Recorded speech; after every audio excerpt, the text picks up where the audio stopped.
Hello dear students, solid state chemistry বা পদার্থের কঠিন অবস্থা এই চ্যাপ্টারের ক্লাস 2 চলে এলো।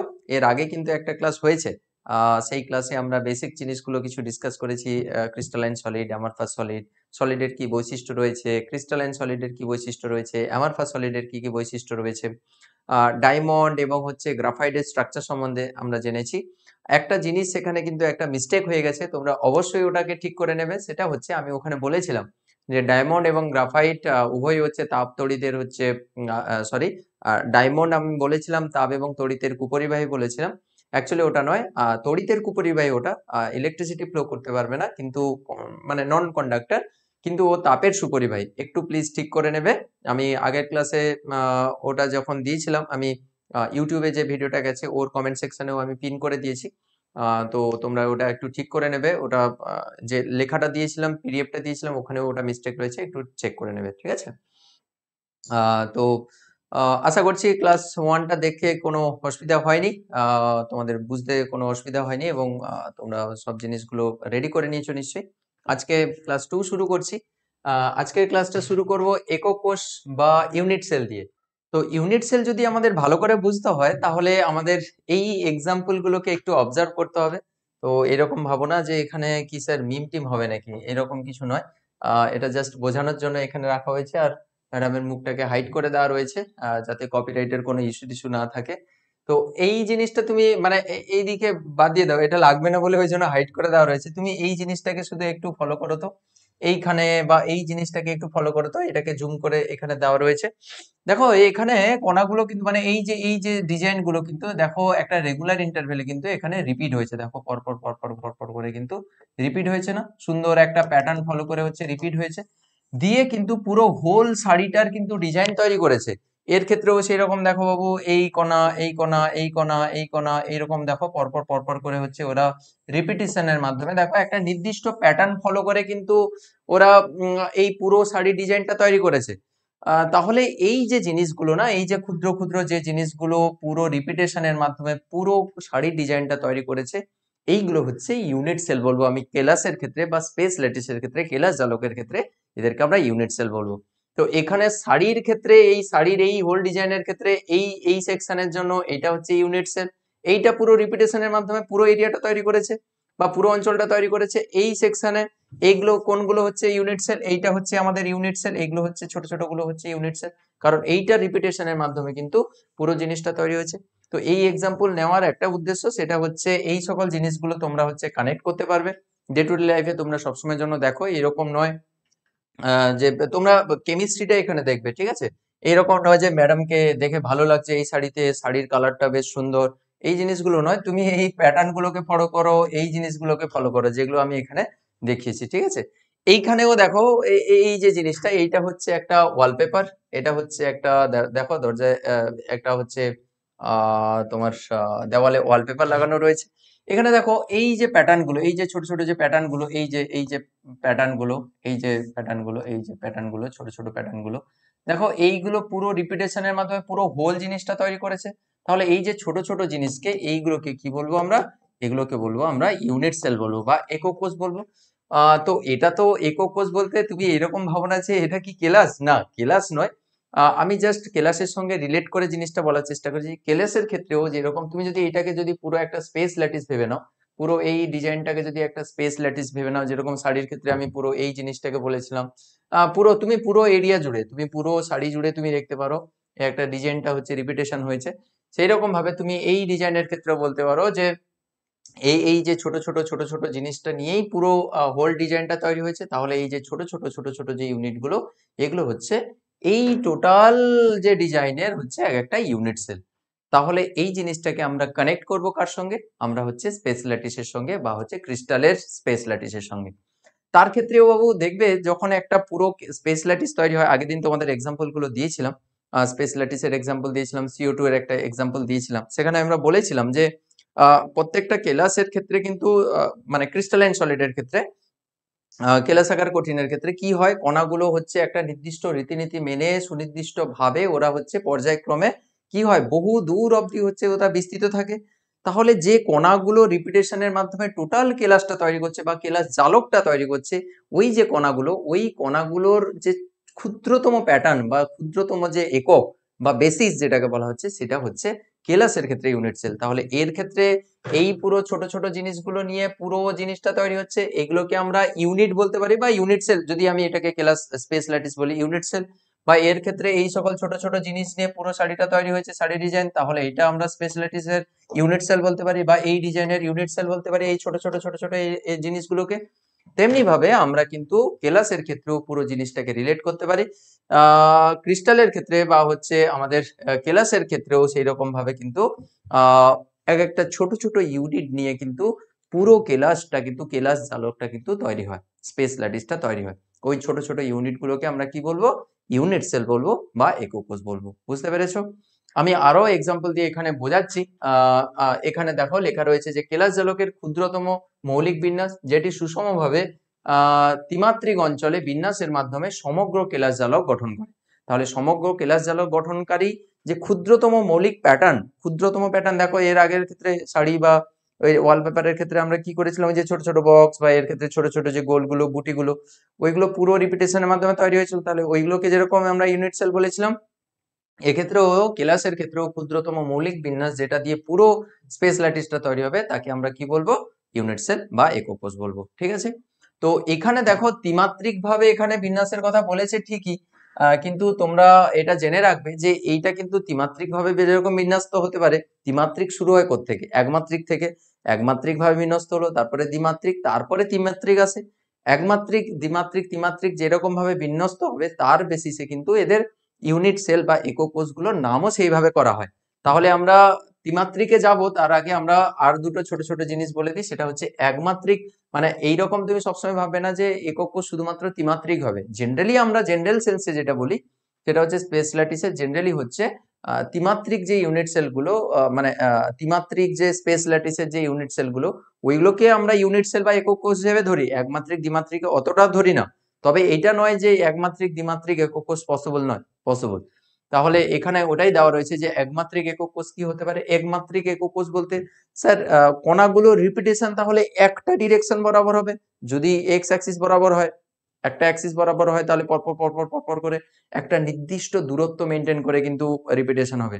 না হলে সেটা বলবো কেন যে একটা নির্দিষ্ট রীতিনীতি মেনে সুনির্দিষ্ট পর্যায়ে যদি ও রিপিটেশন যদি না হয়, তাহলে ওটা কেলাস জালকই তৈরি করবে না, স্পেস ল্যাটিসই তৈরি করবে না।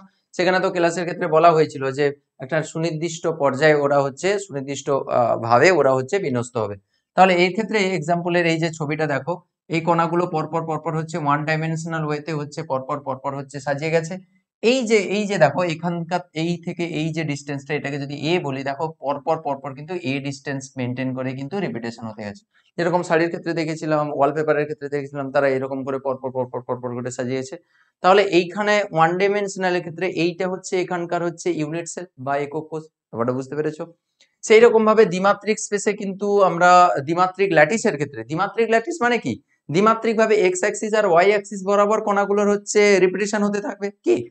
তাহলে দ্বিমাত্রিক ল্যাটিসের ক্ষেত্রে একক কোষ কেমন দেখতে হতে পারে স্যার, ডিফারেন্ট ডিফারেন্ট ওয়েতে ওরা হচ্ছে দেখতে হতে পারে। এক নম্বর হচ্ছে দেখো এরকম স্কোয়ারের মতো হতে পারে, স্কোয়ারের মতো হতে পারে, এরকম হেক্সাগোনাল ষড়ভুজীয় হতে পারে, এরকম সামান্তরিকের মতো হতে পারে, আয়তকার হতে পারে। দেখো আয়তকার হতে পারে। তো বেসিক্যালি দেখো এখানে ডিফারেন্ট টাইপের কিন্তু দ্বিমাত্রিক একক কোষ দেওয়া রয়েছে। দ্বিমাত্রিক কেন বলছি, দেখো এই দিকেও বিন্যস্ত রয়েছে এই করে, আবার এইরকম এরকম করে এক্স অ্যাক্সিস ওয়াই অ্যাক্সিস দুটো ডিরেকশনে হচ্ছে ওরা পরপর পরপর রিপিটেশনের মাধ্যমে এটা তৈরি করেছে। বুঝতে পেরেছো? এবার একটা খুব গুরুত্বপূর্ণ আলোচনা আসি, সেটা হচ্ছে এই যে একক কোষগুলো যেগুলো আমরা ধরে নিচ্ছি, ধরো এই যে কণাগুলোকে তো আমরা কি বলি গো, এই কণাগুলো হচ্ছে ইউনিট সেল তৈরি করছে, মানে টোটাল স্পেস ল্যাটিসটা তৈরি করছে। এবার এই একক কোষ যখন বিবেচনা করবে, খুব কেয়ারফুলি তোমাকে বিবেচনা করতে হবে, এইটা তোমাকে সবসময় মাথায় রাখতে হবে বাবু, যে একক কোষ তাকেই চয়েস করবে যেটা দেখতে হোল স্পেস ল্যাটিসের মতো হবে। তাহলে কি বললাম, যে স্মল যেটাকে মানে ইউনিট সেল হিসেবে যাকে দেখবে, যাকে ধরবে তার শেপটা যেন হোল ল্যাটিসের মতো হয়, হোল স্পেস ল্যাটিসের মতো হয়। মানে ব্যাপারটা কি বলছি, দেখো এখানে এইখানে এই জিনিসটার ক্ষেত্রে দেখো এই যে স্পেস ল্যাটিসটা কেমন স্পেস ল্যাটিস, এটা হচ্ছে স্কোয়ার টাইপের স্পেস ল্যাটিস। তাহলে যদি এর একক কোষ যদি ধরি, ক্ষুদ্রতম প্যাটার্নটা যদি ধরতে চাই, তাহলে সেই ক্ষুদ্রতম প্যাটার্নটা it must be square type, না হলে পুরো স্পেস ল্যাটিস যদি বর্গাকার হয় তাহলে ইউনিট সেলটাও বর্গাকার হতে হবে। তুমি কখনো এরকম ভাববে না যে স্যার এর একক কোষ কি এইটা হতে পারে না, না এটা এর একক কোষ হবে না। তার কারণ কি, এটা এমনিতে হচ্ছে আয়তকার হিসাবে তুমি ধরছো, কিন্তু তোমার হোল স্পেস ল্যাটিসটা তো তোমার বর্গাকার, তাহলে তার একক কোষও কিরকম হবে, নিশ্চয়ই বর্গাকার হবে। বর্গাকার হবে এবং এবং আরো সবচেয়ে বড় কথা হচ্ছে যে সবচেয়ে ক্ষুদ্রতম একক নিতে হবে। মানে তুমি যদি এরকম ভাবো যে এখানে যদি আরো কিছু যদি কণা থাকতো, দিয়ে ধরো এইরকম আরো আরো ধরো কয়েকটা কণা ধরো এরকম দেওয়া থাকতো, আরো কয়েকটা কণা এরকম দেওয়া থাকতো, দিয়ে তোমাকে এই দুটো ধরো ছবি আঁকা থাকতো, এইটা একটা ছবি, এইটা একটা ছবি, আর আর ডিফারেন্ট টাইপের হয়তো আর একটা কখনো কোনো হয়তো ছবি থাকতো, আর এইরকম ধরো একটা ছবি। আচ্ছা, তিনটা আলাদা কালার করে দিচ্ছি, একটা পিঙ্ক, একটা গেরুয়া, আর হচ্ছে একটা এইরকম টাইপের ধরো আমি রেড টাইপের একটা ইউনিট সেল করে দিচ্ছি এখানে। ঠিক আছে, এই রকম টাইপের হচ্ছে একটা ইউনিট সেল তৈরি করছি, রেড টাইপের তৈরি করেছি। তাহলে তিন ধরনের ইউনিট সেল আমি এখানে আঁকলাম, মানে তিন ধরনের হচ্ছে সেল আমি আঁকলাম, ইউনিট গুলো আঁকলাম। এবার তুমি বলো এখানকার ইউনিট সেল বা একক কোষ কোনটা হবে। এখানে ইউনিট সেল এইটা হবে, এ হবে নাকি বি হবে, নাকি এই পিঙ্কের এইটা সি হবে, কোনটা হবে একক কোষ এই স্পেস ল্যাটিসের ক্ষেত্রে? স্পেস ল্যাটিসটা দেখতে কেমন, তাহলে অ্যান্সারটা কিভাবে করতে হবে? স্পেস ল্যাটিসটা দেখতে কেমন, দেখো স্পেস ল্যাটিসটা দেখতে, দেখো এই দেখো স্কোয়ারের মতো দেখতে না? তাহলে স্পেস ল্যাটিসটা যদি স্যার স্কোয়ারের মতো হয়, তাহলে তার ক্ষুদ্রতম একক বা একক কোষ যাকে বলছি, একক কোষটা মাস্ট বি ওটাও কিন্তু বর্গাকার হবে বা স্কোয়ার টাইপ হবে। তুমি কিন্তু এইগুলো, এইটা তো একদম প্রথম থেকে এলিমিনেট হয়ে যাবে। তার কারণ কি, স্যার স্পেস ল্যাটিসটা এইরকম স্কোয়ার রয়েছে, তাহলে এইটা একদম হবে না, তাহলে বি একেবারে বাদ, বি ফর বাদ দিলাম। তাহলে এটা তো হবে না, বাকি রইলো এ আর হচ্ছে সি। স্যার এ ও তো স্কোয়ার আর সি ও তো স্কোয়ার, সিটাকে কই একক কোষ বলছেন না কেন? সিটাকে কেন একক কোষ বলছি না কেন, বুঝতে পেরেছো? বুঝতে পেরেছো কেন বলো তো, পজ করে একটু ভেবে নাও। তার কারণ হচ্ছে আমি এক্ষুনি সংজ্ঞাতে বলেছিলাম যে একক কোষ তাদেরকেই চয়েস করা হবে যেটা হচ্ছে সবচেয়ে ক্ষুদ্র। স্কোয়ার হতে পারে, পুরো স্পেস ল্যাটিস স্কোয়ার, তুমি ইউনিট সেল স্কোয়ার ধরছো ঠিক আছে, কিন্তু আমি বলেছি সবচেয়ে ক্ষুদ্রতম প্যাটার্ন। তাহলে এইটা কি তোমার ক্ষুদ্রতম প্যাটার্ন এলো? না, এইটা হচ্ছে তোমার ক্ষুদ্রতম প্যাটার্ন নয়, এইটা হচ্ছে তোমার ক্ষুদ্রতম প্যাটার্ন। এটা স্কোয়ারও এবং হচ্ছে সবচেয়ে স্মলেস্ট হচ্ছে বেসিস বা হচ্ছে ইউনিট। তাহলে এইটা যদি সবচেয়ে ক্ষুদ্রতম প্যাটার্ন হয় পুরো স্পেস ল্যাটিসে, তাহলে এটাকে আমরা ইউনিট সেল হিসাবে কনসিডার করব, ইউনিট সেল হিসাবে কনসিডার করব। ব্যাপারটা বুঝতে পেরেছো? খুবই ইম্পর্টেন্ট কথা বললাম, এটা খুব ভালো করে খেয়াল রাখতে হবে তোমাদের। বলেছি আমি যে সুন্দর করে এইগুলো সব নোট বানিয়ে রাখবে, এগুলো কিন্তু তোমাদের পরে শর্ট নোট হিসাবে কাজে লাগবে। তাহলে একটু এঁকে এইটা যেরকম বললাম, এঁকে এইটা হচ্ছে তুমি রেডি করে রাখবে। তো এইভাবে কিন্তু আমরা হেক্সাগোনাল ইউনিট সেলও দেখতে পাই। এইটা দেখো, এইটাকে কেন ধরা হয়েছে বলতো? এখানেও তো আমি চাইলে তো ডিফারেন্ট টাইপের হচ্ছে আমি প্যাটার্ন এখানে তৈরি করতে পারতাম, এই রকম টাইপেরও তো একটা ইউনিট সেল তৈরি করতে পারতাম। দেখো এখানে তো এরকম টাইপেরও ইউনিট সেল হতে পারতো, কিন্তু এইটাকে কেন ধরা হলো, তার কারণ বুঝতে পেরে গেছো অলরেডি। তার কারণ স্যার হোল যে স্পেস ল্যাটিসটা, হোল যে স্পেস ল্যাটিসটা, এটা কিন্তু এইরকমই দেখতে, এইরকম সামান্তরিকের মতো দেখতে। দেখো ওই জন্য এইরকম দেখতে, এইরকমই দেখতে সবচেয়ে ক্ষুদ্রতম ইউনিটটাকে আমি একক কোষ হিসেবে বা ইউনিট সেল হিসেবে ধরবো, এইটাকে আমি ধরবো না, এইটাকে আমি ধরবো না। ব্যাপারটা বুঝতে পেরেছো? সুন্দর করে খেয়াল রাখবে, এর ক্ষেত্রেও সেই রকম বলা হয়েছে, এর ক্ষেত্রেও সেই রকম বলা হয়েছে। ঠিক আছে, তো দ্বিমাত্রিক একক কোষ তাহলে বুঝতে পেরেছো যে কিভাবে আমি দ্বিমাত্রিক একক কোষগুলো আমি দেখালাম। এরপরে রয়েছে সবচেয়ে ইম্পর্টেন্ট জিনিস, সেটা হচ্ছে ত্রিমাত্রিক একক কোষ, ত্রিমাত্রিক বা হচ্ছে থ্রি ডাইমেনশনাল ইউনিট সেল। এইটা হচ্ছে আমাদের হচ্ছে সবচেয়ে ইম্পর্টেন্ট জিনিস। এই 1D 2D এগুলো অতটা লাগে না, অ্যাকচুয়ালি 1D থেকে 2D আসে, 2D থেকে হচ্ছে 3D আসে। 3D তে কিন্তু সেই একমাত্রিক আর দ্বিমাত্রিক গুলোকে পরপর সাজিয়ে, আর ত্রিমাত্রিক মানে একমাত্রিক দ্বিমাত্রিক আর ত্রিমাত্রিক মানে 1D তারপর 2D তারপর 3D, এইগুলো পরপর পরপর করে বিন্যাস করেই কিন্তু আমরা 3D প্যাটার্নটা পাই অ্যাকচুয়ালি। তাহলে এইটা হচ্ছে 3D ইউনিট সেল। দেখো এইটা দেখতে, দেখে বুঝতে পারছো নিশ্চয়ই 3D তেই রয়েছে। পুরো স্পেস ল্যাটিসটা তুমি রুবিক্স কিউব মতো ভাবো, রুবিক্স কিউব যেরকম হয় সেই রকম তুমি ভাবো। এটা হচ্ছে পুরো 3D তে, বুঝতে পারছো তো? 3D তে বুঝতে পারছো নিশ্চয়ই। তো এর ক্ষেত্রে দেখো এই যে ছোট্ট যে পার্টটা, এই যে ছোট্ট যে পার্টটা, এইটা নিয়ে কিন্তু টোটাল আমাদের কিন্তু পুরো ব্যাপারটা কিন্তু তৈরি হয়েছে। এই যে ছোট ছোট বক্স গুলো নিয়ে, এই যে ছোট বক্স, এই যে ছোট বক্সটা, বুঝতে পেরেছো এবার? এই যে ছোট বক্সটা এইটা এই যে ছোট বক্সটা এইটা নিয়ে কিন্তু পুরো ইউনিট সেলটা তৈরি হয়েছে, মানে পুরো স্পেস ল্যাটিসটা তৈরি হয়েছে। এটাকে যদি তুমি পুরোটাকে যদি একটা স্পেস ল্যাটিস বলো, এগুলোতে ডিফারেন্ট ডিফারেন্ট কণা থাকতে পারে। NaCl এর ধরো ক্রিস্টাল ধরো, সাপোজ ধরে নিলাম, বা ধরো সিলভারের ক্রিস্টাল ধরে নিলে, তাহলে এগুলোতে সব সেই পরমাণু বা আয়ন গুলো থাকবে। তাহলে ইউনিট সেল কোনটা হবে? ইউনিট সেল হচ্ছে সবচেয়ে ক্ষুদ্রতম ইউনিট, বিল্ডিং ব্লকস। যেরকম ভাবে ঘরের একটা ঘরের হচ্ছে বিল্ডিং ব্লকস কি, ধরো একটা চারকোনা তুমি একটা ইটের গাদা তৈরি করছো, চারকোনা নয়, একটা স্কোয়ার টাইপের কিউব টাইপের হচ্ছে ঘনকাকার একটা ইটের গাদা তৈরি করছো। ঘনকাকার হবে না, আয়তকার ইটের গাদা তৈরি করছো। তাহলে ইটের গাদার সবচেয়ে স্মলেস্ট ইউনিটটা কি হবে? এক একটা ইট। তাহলে সেই গাদার হচ্ছে স্মলেস্ট ইউনিট যদি ইট হয়, তাহলে ইটটাকে বলবো আমি তার ইউনিট সেল। ওই ইটের আয়তকার ইটের গাদার হচ্ছে ইউনিট সেল হচ্ছে ওই এক একটা ইট। ঠিক আছে?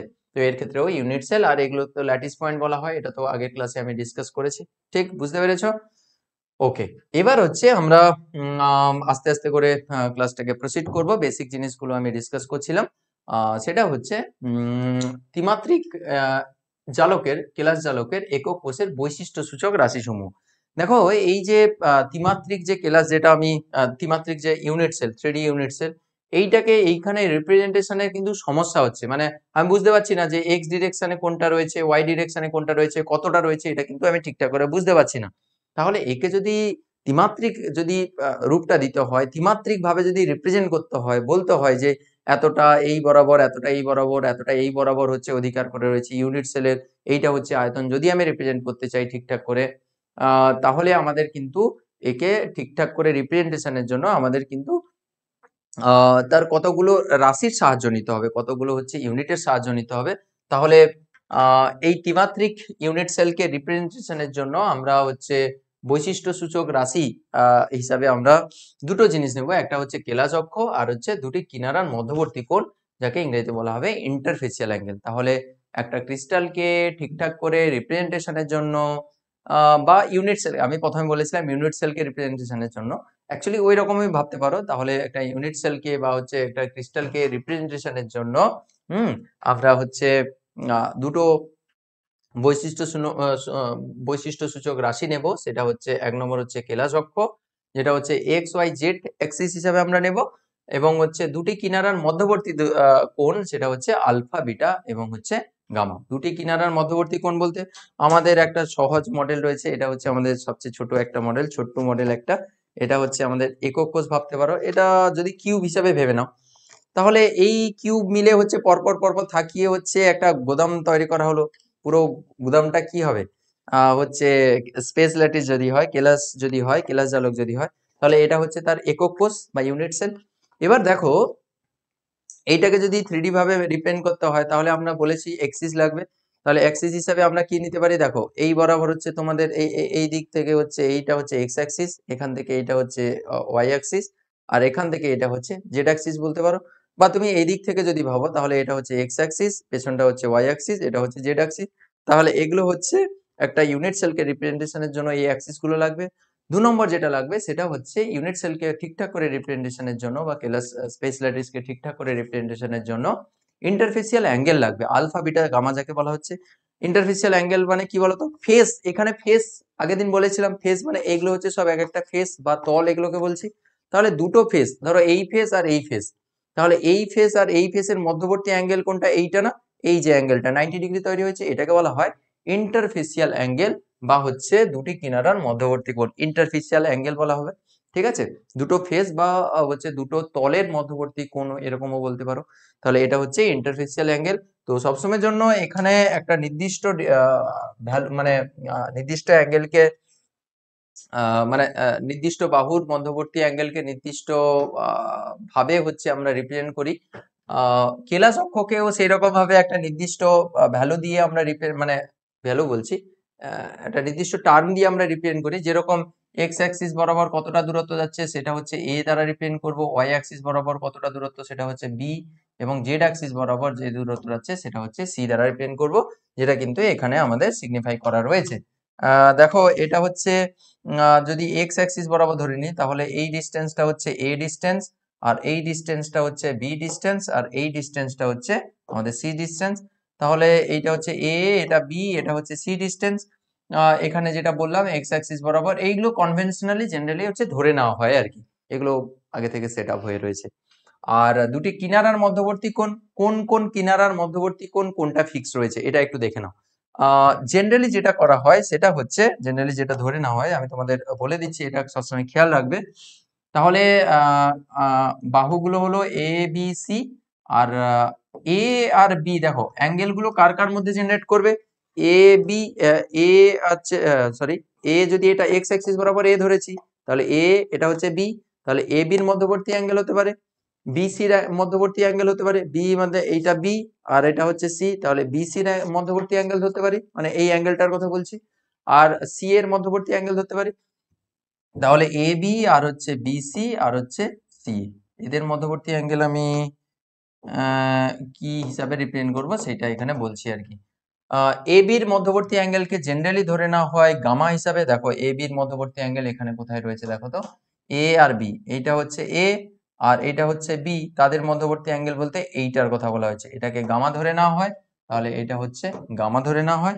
তারপরে কি বলা হচ্ছে, তারপরে হচ্ছে বিসি, তাহলে বি আর হচ্ছে সি এদের মধ্যবর্তী এই যে অ্যাঙ্গেল এটাকে বলা হয় আলফা, এটাকে ধরে নেওয়া হয় আলফা হিসাবে। আর সি আর এ, এটা সি এটা এ, তাহলে সি এর মধ্যবর্তী যে অ্যাঙ্গেল এটাকে ধরে নেওয়া হয় বিটা হিসাবে। ঠিক আছে, তাহলে এই সিকোয়েন্সটা ফলো করে দেখবে তোমার মনে থাকবে a b bc c a, তোমার সহজে মনে থাকবে a b bc c a gamma alpha beta, gamma alpha beta, gamma alpha beta, ঠিক আছে মনে থাকবে।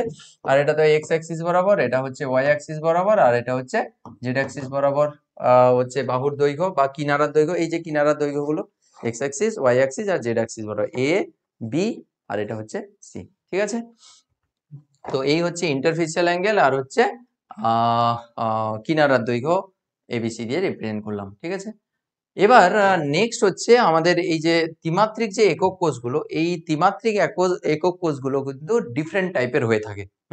এগুলো সম্বন্ধে কিন্তু আমাদের ক্লিয়ার আইডিয়া রাখতে হবে, তার কারণ এগুলো নিয়েই পুরো ডিসকাশনটা হবে। এর পরে যে ক্লাসগুলো আসবে দেখবে এগুলো নিয়েই আসবে, এবং হচ্ছে এগুলো দিয়েই অ্যাকচুয়ালি আমাদের মানে নিউমেরিক্যাল গুলো আছে, কোশ্চেন পত্রগুলো আছে, তো খুব ভালো করে বুঝতে হবে এই একক কোষগুলো।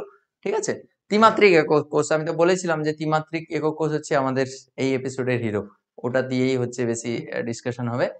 আহ এই যে একক কোষগুলোকে, ত্রিমাত্রিক একক কোষগুলোকে দুটো মেন ক্যাটাগরিতে আমরা হচ্ছে ক্লাসিফাই করব। একটা হচ্ছে সরল একক কোষ বা যাকে আদি একক কোষ বলা হচ্ছে, ইংরেজিতে বলা হবে সিম্পল প্রিমিটিভ ইউনিট সেল। একটা হচ্ছে আদি বা হচ্ছে প্রিমিটিভ বা আদিম একক কোষও বলা হয়। আদিম মানে প্রিমিটিভ বলা হয় না, বলে না তুই খুব প্রিমিটিভ বিহেভিয়ার দেখ, ওই লোকটা খুব প্রিমিটিভ, ওই ছেলেটা খুব প্রিমিটিভ বিহেভিয়ার শো করে, মানে আদিকালের, মানে তার বিহেভিয়ার অতটা ভালো নয় আর কি, মানে খুব পুরনো সব বিহেভিয়ার শো করে আর কি, তো প্রিমিটিভ নেচার বলা হয় না। তো এই জন্য বলা হচ্ছে এটা হচ্ছে সরল বা আদি একক কোষ বা সিম্পল বা প্রিমিটিভ ইউনিট সেল। আর একটা হচ্ছে কেন্দ্রিক একক কোষ বা সেন্টার্ড ইউনিট সেল, এটা হচ্ছে নন প্রিমিটিভ, এটা ছিল প্রিমিটিভ, এটা ছিল প্রিমিটিভ, এটা হলো নন প্রিমিটিভ। প্রিমিটিভ ইউনিট সেল বা আদি একক কোষ কাদের বলা হবে বাবু, দেখো ইউনিট সেলটা তুমি মোটামুটি বুঝতে পেরে গেছো, এটা হচ্ছে আমাদের ইউনিট সেল। এই ইউনিট সেলের, আচ্ছা একটা জিনিস তোমাদের দেখাতে হবে, তার জন্য আমাদের একটা ছোট্ট বল লাগবে। এই ইউনিট সেলের যদি এই রকম কর্নার গুলোতে যদি কণাগুলো থাকে, ছোট্ট প্লাস্টিকের বল, এই কর্নার গুলোতে যদি শুধুমাত্র কণাগুলো থাকে, 8টা কর্নার রয়েছে, 8টা কর্নারে যদি মানে শুধু কর্নার গুলোতে, শুধু এইটা তো কিউব বলে 8টা কর্নার আছে, যে কোনো ইউনিট সেলে যদি কর্নার গুলো, 3D ইউনিট সেল মানে সবগুলোতে কর্নার থাকবে, তাহলে শুধু যদি কর্নার গুলোতে যদি একক কোষ থাকে তখন তাদেরকে বলা হবে প্রিমিটিভ ইউনিট সেল। শুধুমাত্র এরকম নয় যে কিউবের ক্ষেত্রে এরকম হবে, অন্য টাইপেরও হতে পারে, ঠিক আছে, সামান্তরিকের টাইপেরও হতে পারে। তাহলে যদি কর্নার গুলোতে একটা করে কণা থাকে তখন সেটাকে বলা হবে primitive unit cell, primitive unit cell. এবং সেক্ষেত্রে কণার সংখ্যা কিন্তু 1 হবে, তোমাদের পরে আমি কণার সংখ্যা আমি হিসাব করে দেবো, শিখিয়ে দেবো। তাহলে এক্ষেত্রে কণার সংখ্যা কি হবে, কণার সংখ্যা শুধু এইটা শুধু লিখে রাখো, তোমাদের আমি তো পরের ক্লাসে ওটা শেখাবো, কণার সংখ্যা ইকুয়ালস টু 1 হবে। তাহলে প্রিমিটিভ ইউনিট সেলের হচ্ছে কর্নার গুলোতে সবসময় হচ্ছে কর্নার গুলোতে হচ্ছে কণাগুলো থাকবে, এটাও একটু লিখে রাখবে যে কর্নার গুলোতে কণা থাকবে। আর সেন্টার্ড ইউনিট সেলের ক্ষেত্রে কর্নাতে তো কণা থাকবে, তার সঙ্গে সঙ্গে কিন্তু অন্যান্য কেন্দ্রগুলোতে, মানে এই যে পৃষ্ঠগুলো রয়েছে এই পৃষ্ঠগুলোর এই যে পৃষ্ঠগুলো রয়েছে এই পৃষ্ঠগুলোর কর্নারে থাকতে পারে, এই এজ গুলোর মাঝখানে থাকতে পারে কণাগুলো, এখানে থাকতে পারে, একদম মাঝখানে ভেতরে বডির মাঝখানে থাকতে পারে, বুঝতে পেরেছো? তাহলে ওরা দেখো মাঝখানে রয়েছে মানে সেন্টারে রয়েছে, হয় পৃষ্ঠের সেন্টারে, এজের সেন্টারে, না হলে বডির সেন্টারে, ওই জন্য ওদেরকে সেন্টার্ড হচ্ছে ইউনিট সেল বলা হচ্ছে বা কেন্দ্রিক একক কোষ বলা হচ্ছে। তো ওইটাই এখানে লেখা রয়েছে আর কি, যে এগুলো হচ্ছে সেকেন্ড ক্লাসিফিকেশন হচ্ছে সেন্ট্রিক ইউনিট সেল বা হচ্ছে কেন্দ্রিক একক কোষ। তার আবার তিনটে ভাগ রয়েছে, একটা হচ্ছে পৃষ্ঠকেন্দ্রিক, একটা হচ্ছে দেহকেন্দ্রিক, আর একটা হচ্ছে প্রান্তকেন্দ্রিক। আচ্ছা, পৃষ্ঠকেন্দ্রিক কখন বলবো? পৃষ্ঠকেন্দ্রিকের ক্ষেত্রে ছবিটা উল্টো পাল্টা হইয়া গেছে। পৃষ্ঠকেন্দ্রিকের এইটা এখানে যাবে, হ্যাঁ একটু গন্ডগোল, হ্যাশট্যাগ গন্ডগোল, একটু ঠিক করিয়া নেবে। পৃষ্ঠকেন্দ্রিকের ক্ষেত্রে স্যার পৃষ্ঠগুলোর মাঝখানে হচ্ছে কণাগুলো থাকে, এই পৃষ্ঠের মাঝখানে থাকবে, এটা তো একটা ইউনিট সেল, এর সঙ্গে আবার সব টাচ করে রয়েছে কিন্তু, মানে উপর সামনে এর উপরে আবার কণা রয়েছে, ইউনিট সেল রয়েছে, এর সাইডে রয়েছে, এদিকে রয়েছে, এদিকে রয়েছে, এরকম থাক থাক করে রয়েছে। যাই থাকুক না কেন, এটা মানে এরকম ভাবো যে এখানে গর্ত করে দেওয়া হচ্ছে, কেটে অর্ধেক অর্ধেক করে রয়েছে আর কি, এই অর্ধেকটা ভেতরে ঢুকে রয়েছে আর অর্ধেক আর একটার সঙ্গে টাচ করে রয়েছে, ঠিক আছে? তাহলে পৃষ্ঠকেন্দ্রিকের ক্ষেত্রে 8টা কর্নারে তো 8টা থাকবেই থাকবে, তার সঙ্গে সঙ্গে এক্সট্রা যেটা থাকবে সেটা হচ্ছে এই পৃষ্ঠের কেন্দ্রে বা ফেসের সেন্টারে থাকবে একটা কোণা, ঠিক আছে?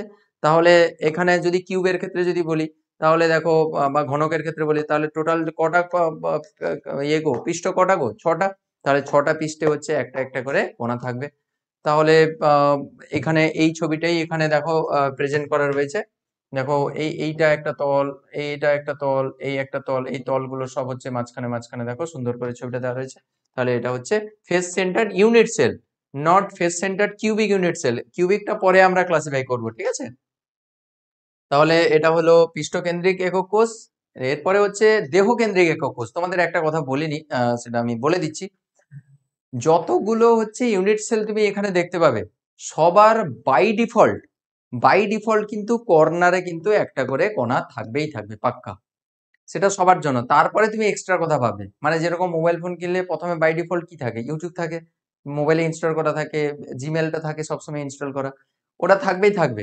সেরকম ভাবে গুগল ক্রোম থাকে, সেরকম ভাবে এই ক্ষেত্রেও সেরকম ভাবো যে ইউনিট সেলের যাই ইউনিট সেল হোক না কেন, কর্নারে 8টা কর্নারে তো কোণা তো থাকবেই থাকবে, ঠিক আছে?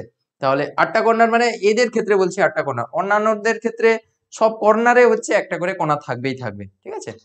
তাহলে 8টা কর্নারে তো 8টা ছিল, আর হচ্ছে ফেসের মাঝখানে, আর এর বডি সেন্টারের ক্ষেত্রে কোথায় থাকবে স্যার? 8টা কর্নারে 8টা থাকলো, বডির মাঝখানে এই যে বডি এই দেহের মাঝখানে এই জায়গায় হচ্ছে একটা কোণা থাকবে, দেখতে পাচ্ছ?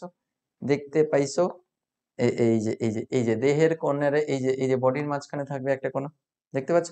এই যে বডির মাঝখানে এইখানে হচ্ছে একটা কোণা থাকবে। তাহলে 8টা কর্নারে 8টা, 8টা কর্নারে 8টা, 8টা কর্নারে 8টা, আর যে দেহের মাঝখানে, ওই জন্য বডি সেন্টার্ড এদেরকে বলা হচ্ছে বডি সেন্টার ইউনিট সেল বা হচ্ছে দেহ কেন্দ্রিক একক কোষ। দেহ বডি সেন্টার্ড কেন্দ্রিক একক কোষ। নেক্সট হচ্ছে প্রান্ত কেন্দ্রিক। স্যার বাই ডিফল্ট ইউটিউবের মতো 8টা কর্নারে তো 8টা থাকবে, আর হচ্ছে কি থাকবে?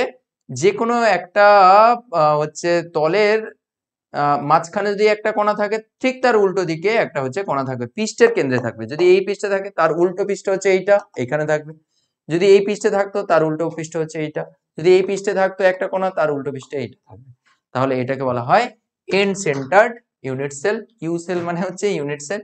তো আমাদের মেন যে কাজকর্ম হবে সেটা হচ্ছে এইটা, এইটা, এইটা দিয়ে, এই তিনটা ইউনিট সেল দিয়ে আমাদের কাজকর্মগুলো হবে, ঠিক আছে?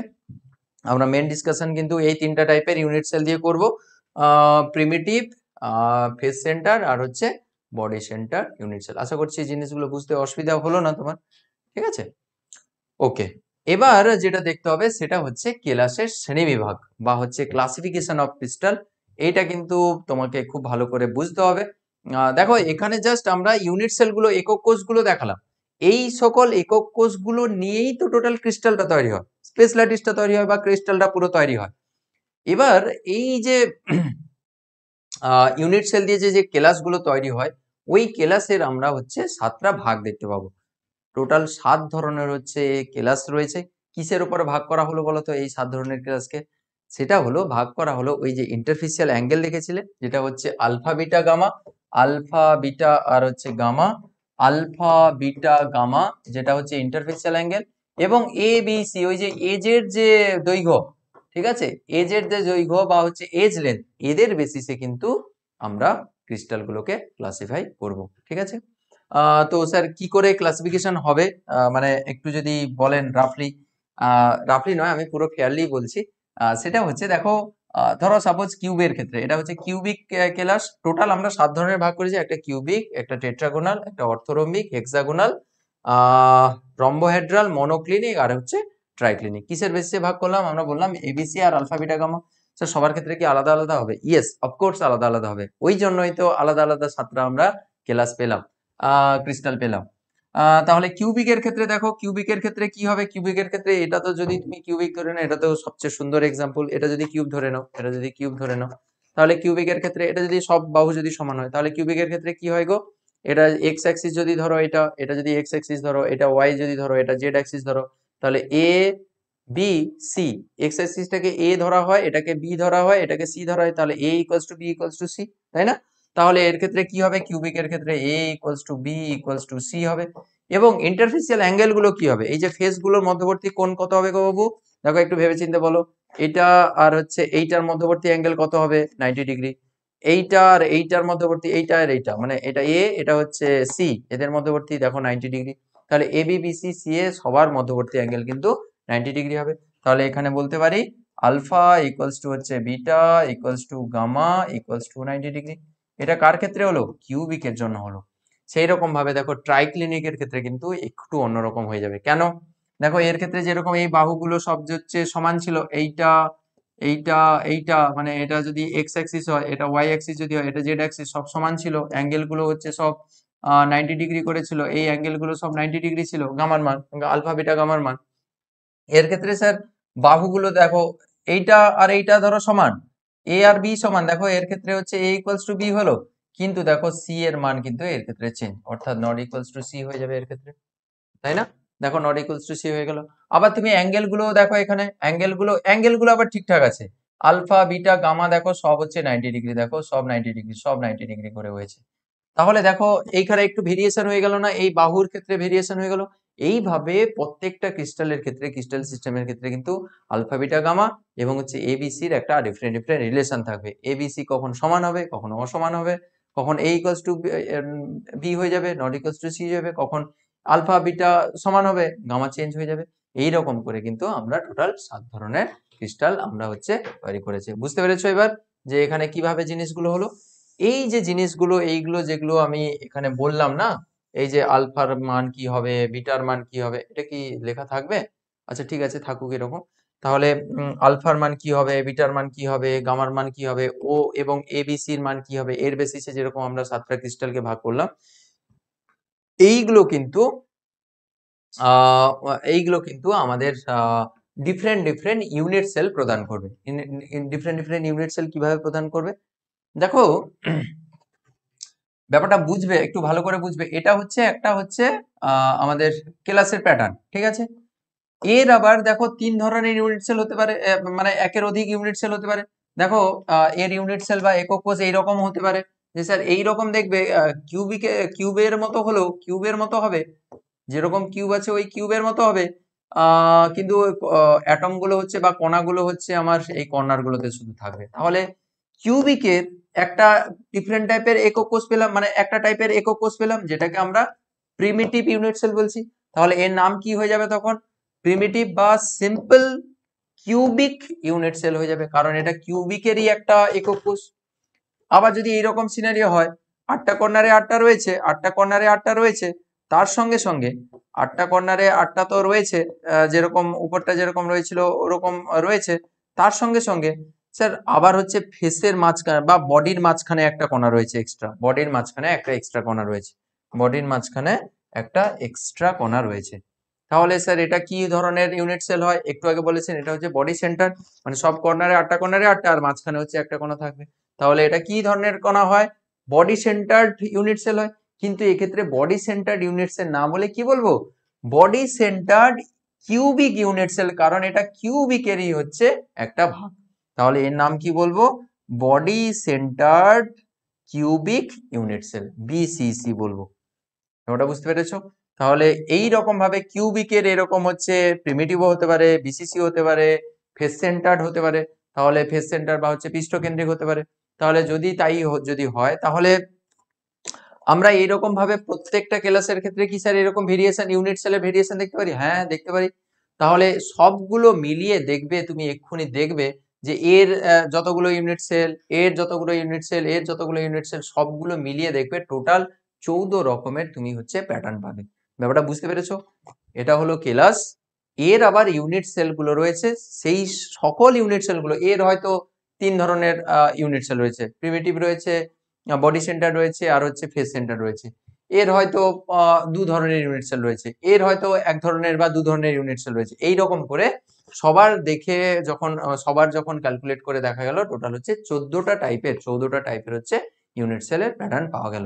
এই জন্য বলা হয় সায়েন্টিস্ট ব্র্যাভির হচ্ছে নাম অনুসারে এদেরকে বলা হয় 14 ব্র্যাভিস ল্যাটিস বা 14টি ব্র্যাভিস ল্যাটিস বলা হয়। ঠিক আছে, এবার তোমার প্রশ্ন আসবে যে স্যার তাহলে কার কত ধরনের হচ্ছে ইউনিট সেল হয়, এর কটা ধরনের হয়, এর কত ধরনের হয়, বা কি কি হয়, এর কি ধরনের হয়, সেগুলো তোমার কনফিউশন আসবে। তার জন্য এর পরের স্লাইডটা দেওয়া রয়েছে, এই যে 14টি ব্র্যাভিস ল্যাটিস।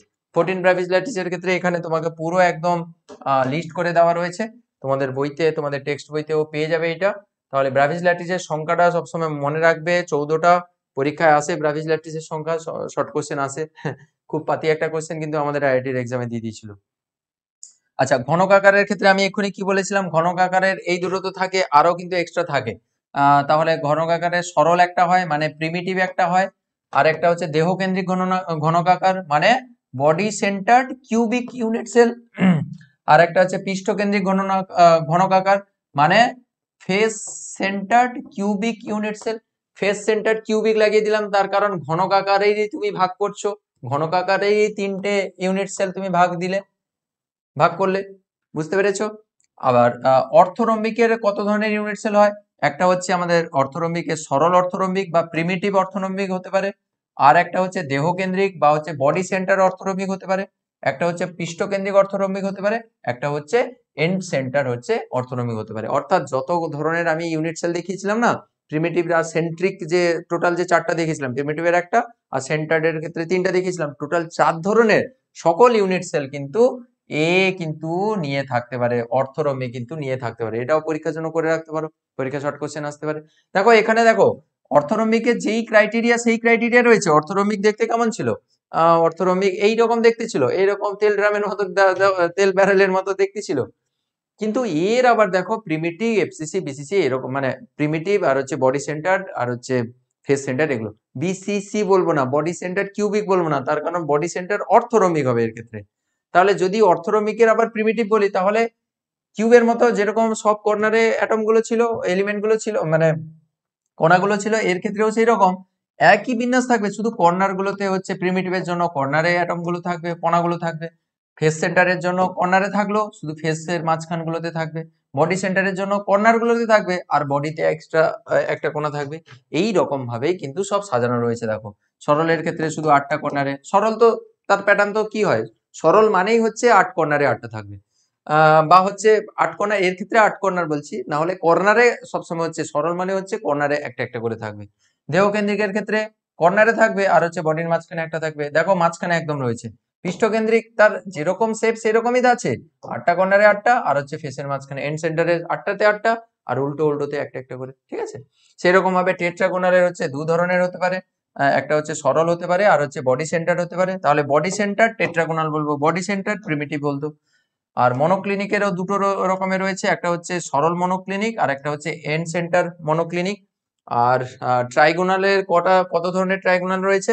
সরল ট্রাইগোনাল, এর আর কোনো ভাগ নেই, শুধু এক ধরনেরই হয়, অর্থাৎ শুধু কর্নার গুলোতে অ্যাটম গুলো থাকবে, মানে এলিমেন্ট গুলো থাকবে, কণাগুলোতে থাকবে, পার্টিকেল কণা নয়, অ্যাটম নয়, পার্টিকেল বলতে অনুপরমাণু আয়ন, কণা বলতে অনুপরমাণু আয়নকে বোঝানো হবে।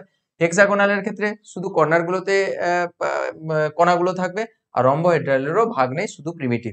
এই তিনটের বাবুর হচ্ছে শুধু প্রিমিটিভ থাকে। সরল মানে কি, শুধু কর্নার গুলোতে থাকবে। তাহলে এই হেক্সাগোনাল, ট্রাইগোনাল আর হচ্ছে রম্বোহেড্রালের হচ্ছে কোনো ভেরিয়েশন নেই, সব ইউনিট সেল গুলো হচ্ছে প্রিমিটিভ প্রকৃতির। আর টেট্রাগোনালের হচ্ছে 2 রকমের, মনোক্লিনিকের 2 রকমের, আর এর সব ধরনের। আর আমাদের ঘনকাকার যেটা হচ্ছে আমাদের নিয়ে আমাদের ডিসকাশন হবে যেটা নিয়ে, সেটার হচ্ছে 3 ধরনের টোটাল হয়। একটা হচ্ছে সরল, একটা দেহকেন্দ্রিক, আর একটা পৃষ্ঠকেন্দ্রিক। ইংলিশগুলো খেয়াল রাখবে: primitive cubic unit cell, body centred cubic unit cell, body centred cubic unit cell, আর হচ্ছে face centred cubic unit cell, বা এফসিসিও বলা হয়। এটা হচ্ছে বিসিসি, আর এটা হচ্ছে প্রিমিটিভ বলা হয়। বুঝতে পেরেছো? তো তোমাদের পরীক্ষার জন্য এইটা তোমাকে একটু আমি নোট করে দিচ্ছি, এটা তোমরা তুলে রাখবে। প্রোটিন ব্রাভিস ল্যাটিস, ইয়ারে ভিইআইএস মনে হচ্ছে।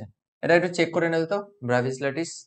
আচ্ছা, প্রোটিন ব্রাভিস ল্যাটিসের মধ্যে কোনটা কটা রয়েছে? প্রিমিটিভ কটা রয়েছে? প্রিমিটিভ দেখো, সকল 7 ধরনের ক্লাসের ক্ষেত্রে কিন্তু একটা একটা করে প্রিমিটিভ রয়েছে সকলের। দেখো, ঘনকাকারেরও একটা সরল রয়েছে, এরও সরল রয়েছে, এরও সরল রয়েছে, সবার কিন্তু সরল সবার রয়েছে। 7টা ধরনের ক্লাসের কিন্তু সরল একটা করে রয়েছে।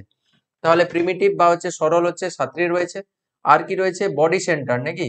Body centre, body centred, body centred কটা রয়েছে?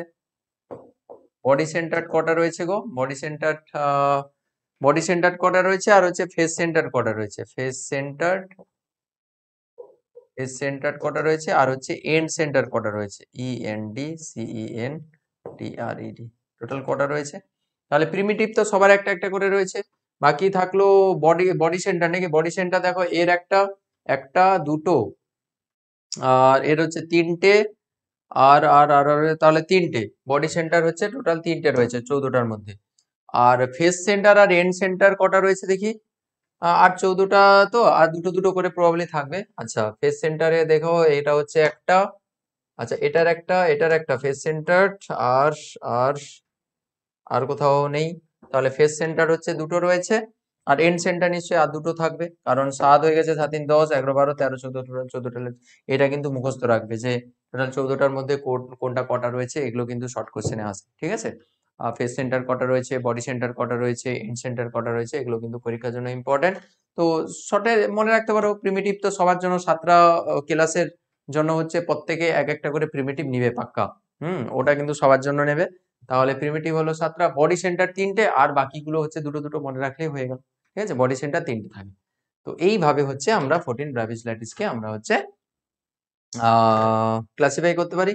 এরপরে আমাদের দেখতে হবে এই যে যেটা আমরা এই যে 14 ব্রাভিসল্যাটিসের এই যে সরি, এই যে কেলাসের যে 7 ধরনের যে কেলাসের কথা আমরা যে বললাম, আলফা বিটা গামা এবং হচ্ছে এবিসির ওই যে ভ্যালুর উপর ডিপেন্ড করে আমরা 7 ধরনের যে ক্রিস্টাল, আমরা যে ডিফারেন্ট ডিফারেন্ট ক্রিস্টাল যে আমরা দেখলাম, রম্বোহেড্রাল, ট্রাইগোনাল, টেট্রাগোনাল, মনোক্লিনিক, তারপর হচ্ছে কিউবিক, হেক্সাগোনাল। এই যে জিনিসগুলো, এদের যে আলফা বিটা গামা এবং এবিসির যে রিলেশন, এগুলো কিন্তু পরীক্ষায় আসে। তাই তোমাদের একটা ট্রিক দিয়ে দেবো, এখানে লিখেছি যে ট্রিক: 7টি ক্লাসের এবিসি এবং আলফা বিটা গামার মধ্যে রিলেশন এস্টাবলিশ করার জন্য, মানে এদের মধ্যে যে সম্পর্ক রয়েছে, যার বেসিসে আমরা হচ্ছে ক্লাসগুলোকে ক্লাসিফাই করেছি, সেগুলো কিন্তু তোমাদের একটু জেনে রাখতে হবে, পরীক্ষায় এখান থেকে কোশ্চেন আসে। ঠিক আছে? আমি এখানে সুন্দর করে সব জিনিসগুলো আমি লিখে দিচ্ছি, তোমরা ওই ট্রিকটা ফলো করবে, তোমাদের কিন্তু সহজে মুখস্থ হয়ে যাবে। ঠিক আছে? আচ্ছা, এই ট্রিকটাকে ফলো করতে হলে তোমাকে আমি সুন্দর একটা জিনিস শিখিয়ে দিচ্ছি এগুলো মনে রাখার জন্য। সেটা হচ্ছে, তোমাকে এইটা মনে রাখতে হবে প্রথমে: সি, সি টম এইচআরটি, CTOM, তারপর হচ্ছে টি, সি টম এইচআরটি, এইভাবে লিখতে হবে পুরো ব্যাপারটা। সি ফর হচ্ছে কিউবিক, সি ফর কিউবিক, সুন্দর করে আমি যেরকম করছি সেরকম লিখে নেবে। টি ফর হচ্ছে tetragonal, tetragonal. O for orthorhombic, orthorhombic. আর এম ফর মনোক্লিনিক, মনোক্লিনিক। তুমি চাইলে বাংলায় যদি লিখতে পারো লিখতে পারো, লিখতে চাও লিখতে পারো। H for hexagonal, hexagonal. Done. R for rhombohedral, RHOMBOHEDRAL, rhombohedral. আর ট্রি ফর ট্রাইক্লিনিক, ট্রাইক্লিনিক। আচ্ছা, এইটাকে ট্রাইগোনালও বলা হয়, এটা একটু খেয়াল রাখবে। তো এটাকে ট্রাইগোনালও বলা হয়, এই রম্বোহেড্রালকে অর দিয়ে ট্রাইগোনালও বলা হয়, এটা একটু খেয়াল রাখবে, ট্রাইগোনাল। ঠিক আছে এটা। এবার তোমাকে যেটা করতে হবে সেটা হচ্ছে এবিসি রিলেশন তোমার দরকার। তাহলে এবিসি রিলেশন ফার্স্ট আমরা দেখবো। হ্যাঁ, তাহলে ফার্স্ট আমরা দেখবো এবিসি রিলেশন। আমি অ্যারোগুলো দিয়ে দিলাম যে যা সোজা সোজা করে। ঠিক আছে, তুমি সেই রকম ভাবে দিয়ে দেবে। এইটা বাঁকা হয়ে গেছে, বাঁকা কৃষ্ণ হলো। এবার এবিসি রিলেশন কিভাবে এস্টাবলিশ করবে এ বি এবং সি এর মধ্যে? আহ প্রথমে কিউবিকের ক্ষেত্রে সবসময় মনে রাখতে হবে, কিউবিকের ক্ষেত্রে হচ্ছে সব সমান, a equals to b equals to হচ্ছে c. Done, a equals to b equals to c. এইটা যা হবে তার একদম উল্টো দিকে কে রয়েছে? ট্রাইক্লিনিক রয়েছে। ট্রাইক্লিনিকের সব নট ইকুয়াল করবে। তাহলে a not equals to b not equals to c হলো। এরপরে এখানে চলে এসো, সব এবার এক একটা করে নট ইকুয়াল করতে শুরু করবে। তাহলে a equals to b not equals to c. ঠিক আছে, তারপরেটা a not equals to b not equals to c. তাহলে প্রথমটার জন্য একটা নট ইকুয়াল করলাম, a equals to b not equals to c. আর এর ক্ষেত্রে কি করলাম, সব নট ইকুয়াল করলাম। এরপরে কি করতে হবে, এরপরে হচ্ছে রিপিটেশন আসবে, মানে এইটা রিপিটেশন এইটার, এ রিপিটেশন এইটার, তারপরে রিপিটেশন হচ্ছে এইটার হবে। অর্থাৎ দেখো এইটা এখানে লিখছি, a not equals to b not equals to c, এটা রিপিটেশন এখানে আসবে, a equals to b a equals to b not equals to c এটা। আর এইটা রিপিটেশন এখানে আসবে, a equals to b equals to হচ্ছে সি। হয়ে গেল, দেখো সুন্দর না? তাহলে এবিসি রিলেশন কিন্তু হয়ে গেল। তাহলে এটা হলো রিপিটেশন। এরপরে আর বাকি যেটা রয়েছে সেটা হচ্ছে আলফা বিটা এন্ড গামার মধ্যে রিলেশন। তাহলে এর জন্য আমি অ্যারো একটা করে টেনে দিচ্ছি তোমাদের বুঝতে সুবিধা হবে বলে। এইটা আমি হোয়াইট কালার করে দিই। হ্যাঁ, এইটা বুঝতে তোমার সুবিধা হবে বলে আমি অ্যারো গুলো দিয়ে দিই, না হলে গুলিয়ে ফেলবে সব। ঠিক আছে, তাহলে তোমরা সুন্দর করে খাতায় লিখে রাখবে, এটা তোমাদের খুব কাজে লাগবে। পরীক্ষায় কোশ্চেন আসবে, কিন্তু কোশ্চেন এলে আবার আমাকে বলবে না স্যার এলো কেন। আমি তো বলছিলাম কোশ্চেন আসবে। আচ্ছা, আলফা বিটা গামা রিলেশনের জন্য প্রথমে কি করতে হবে? প্রথমে তিনটের জন্য alpha equals to beta equals to gamma equals to 90 degree লিখতে হবে। Alpha equals to beta equals to হচ্ছে গামা ইকুয়ালস টু হচ্ছে 90 ডিগ্রি। প্রথম তিনটের জন্য alpha equals to beta equals to gamma equals to 90 degree, alpha equals to beta equals to gamma equals to হচ্ছে 90 degree. এটা এরপরে কি করতে হবে, দেখো এর যেরকম প্রথমে যেটা ছিল তার উল্টো দিকে সব নট ইকুয়াল করেছিলাম, এরও সেরকম যেটা থাকবে তার উল্টো দিকে একদম সব নট ইকুয়াল করো। তাহলে এর ক্ষেত্রে কি লিখবো, alpha not equals to beta not equals to gamma not equals to 90 degree, সব নট ইকুয়াল করে দিলাম। ডান, ঠিক। এরপরে দেখো বিটা মানে ভাববে বেটা, গামা মানে মা ভাবে, গামা আর হচ্ছে বেটা, মা আর হচ্ছে বেটা। সুন্দর সংসার, সুখে চলছিল, সুন্দর সুখের সংসার, সবাই ইকুয়াল টু 90 ডিগ্রি ছিল। হঠাৎ সংসারে একটা ঝামেলা এলো, ওই জন্য কি হলো, বেটা আলাদা হয়ে গেল। তাহলে alpha equals to gamma equals to 90 degree, beta ঝগড়াঝাটি করে বাইরে চলে গেল, সে নট ইকুয়ালস টু 90 ডিগ্রি হয়ে গেল। ঠিক আছে, বেটা অনেকদিন থাকার পরে সে বলছে না এই ফ্যামিলিতে আমি ফিরে আসবো, আবার মায়ের সঙ্গে তার ঝগড়াও হয়ে গেছে। বেটা যখন ফ্যামিলিতে আবার ফিরে আসবে তখন মা বললো না আমি এর সঙ্গে থাকবো না, মা তখন আলাদা হয়ে গেল। তাহলে alpha equals to beta equals to 90 degree হলো, কিন্তু গামা কিন্তু তখন বেরিয়ে চলে গেল, মা বললো আমি থাকবো না, সে তখন হয়ে গেল 120 ডিগ্রি। তাহলে গামা রেগে গেছে তাই 90 থাকলো না, সে 120 ডিগ্রি হয়ে গেছে। ঠিক আছে, বুঝতে পেরেছো? তাহলে এটা বিটা নট ইকুয়ালস টু 90, এটা আবার বেটা ফিরে এলো, তখন কিন্তু মা বেরিয়ে চলে গেল 90। এরপরে কি হবে, মা কিন্তু বেশি দিন আলাদা থাকতে পারবে না, কারণ বেটা দুজন বেটা একসঙ্গে রয়েছে, এটা হচ্ছে তুমি আর এটা হচ্ছে তার মানে আচ্ছা, মায়ের দুজন ছেলে আর কি, তুমি আর হচ্ছে তোমার ভাই, মানে হচ্ছে বেটা আর মা। ঠিক আছে, তো এরপরে কি হলো, সংসারে আবার মা হচ্ছে বেশি দিন বাইরে থাকতে পারলো না, তো যে বললো ঠিক আছে আমি ফ্যামিলিতে আবার ফিরে আসবো। ফ্যামিলিতে ফিরে এলো বাবু, মা আবার কিন্তু ফ্যামিলিতে ফিরে এলো, কিন্তু ফ্যামিলিতে সেই সুখ স্বাচ্ছন্দ্য সেই শান্তি আর কিন্তু নেই, মনের মধ্যে কোথাও না কোথাও সেই একটুখানি হলেও সেই দূরত্বটা কিন্তু থাকছে, অর্থাৎ সেই আগের মতো সুখ শান্তি সব ইকুয়ালস টু কিন্তু থাকবে না, নট ইকুয়ালস টু 90 ডিগ্রি হয়ে যাবে।